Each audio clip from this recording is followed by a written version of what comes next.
off with a shout out for the guys, former Terps that have gotten drafted thus far. I know we still have a few more rounds to go, but to see Deontay, JB, Chad thus far get picked, and with the hopes that some of the other guys will have an opportunity to hear their names called. Really proud of those guys. Culmination of a strong spring is what today's showcase was about. I think we got about 110 plays in. We had 15 really strong practices. I think maybe one practice out of the 15 I was disappointed in maybe the effort, but the group as a whole and spring as a whole has been a success for us. We've stayed relatively healthy coming out of the day. We're able to evaluate the new guys as well as some of the younger players that weren't able to contribute as much a year ago, and whether it's early enrollees or transfers, I thought we got better. We have some work to do obviously this summer as we start preparation for our season opener against my alma mater, the Towson Tigers.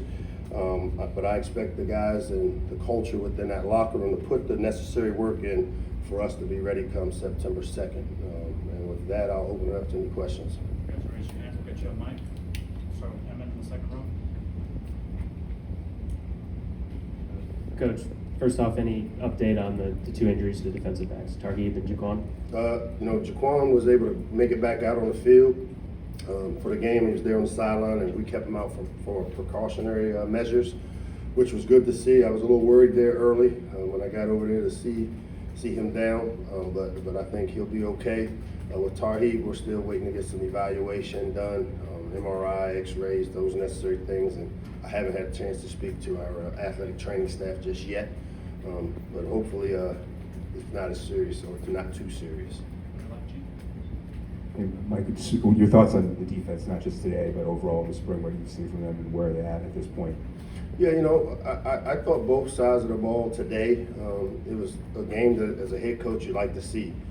Competitive there at the end. Early on I thought defense, I was a little worried about offense there the first quarter, the way 3 and outs and punting so much, but testament to the defensive staff and the job they've done preparation-wise.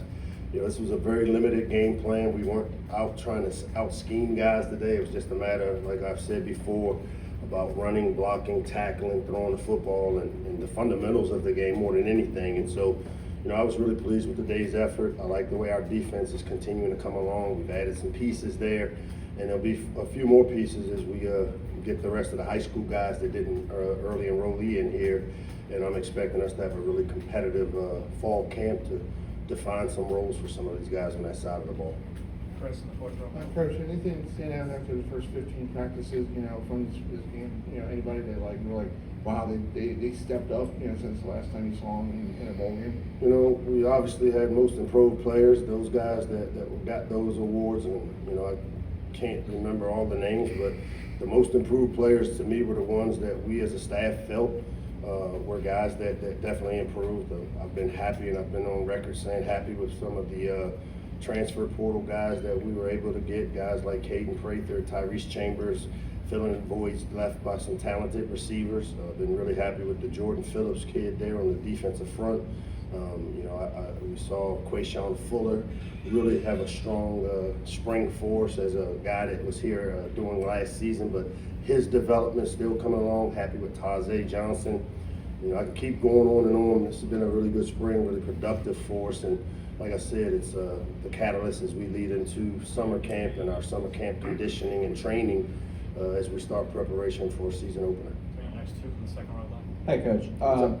What can you say about the new wide receivers, Tyrese Chambers and Caden Prather, and how you think they'll do in the fall and how they did today? Yeah, I thought both Caden Prather and Tyrese both did a really good job. They're both still in that learning mode, the tempo in which we play, and being able to get lined up cleanly. But a testament today, Tyrese made a couple of plays, some big catches there for us, and then Caden also made a few plays down the field for us, which showed to me the type of players they have the potential to be. And now what we got to do is continue to keep the timing down with Talia and those guys, and losing the production that we lost in Dante Demas, Rakim Jarrett, and Jacob Copeland. I was glad to see the way these guys kind of came in, assimilated, and can help us continue our trajectory in the right direction offensively. Coach, what did you see from the white team's defensive line? They got 4 sacks. What were you seeing from them?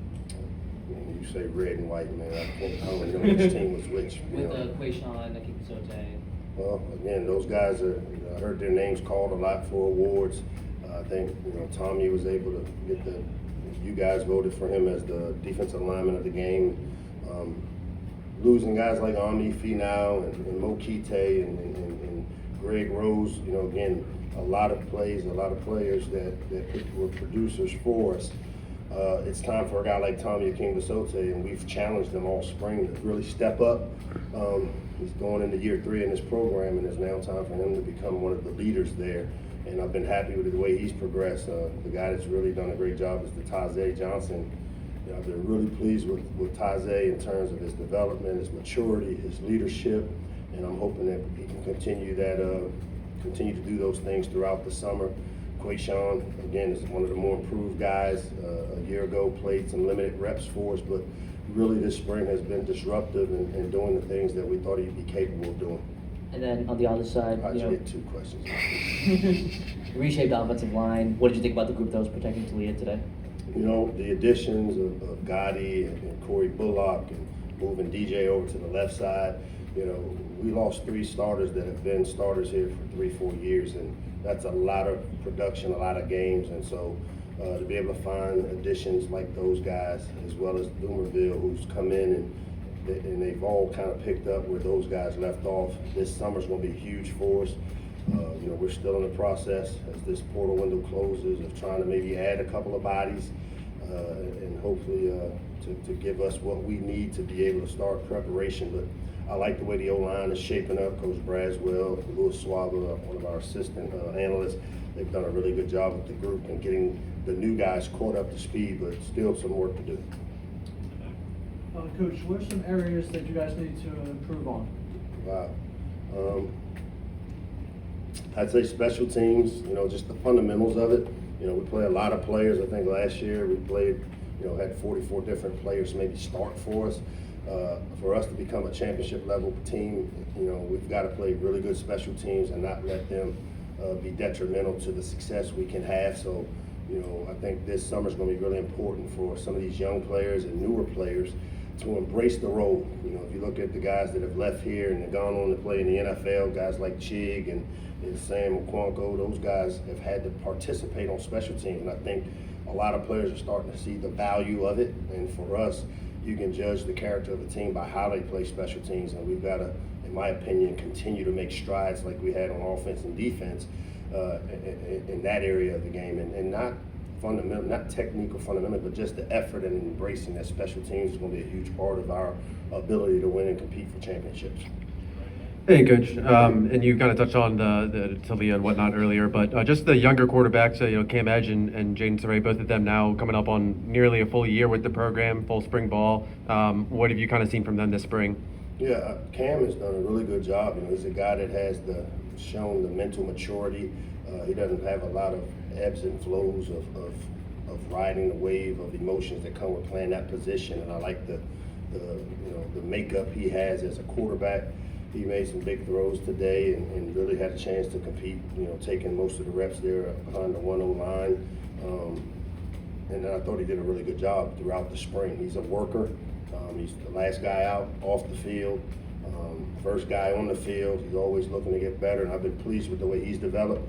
With Jaden Saray, he's a guy that's continuing a work in progress. He requested and wanted to be in a live jersey today, which I think is a testament to him wanting to showcase the ability he has, not just as a thrower, but a runner. And, he did some nice things today too, and we've got to continue to develop those guys here in this summer up through the season, because you never know, you may have to count on those guys, and I feel good about the way they're developing. Nice.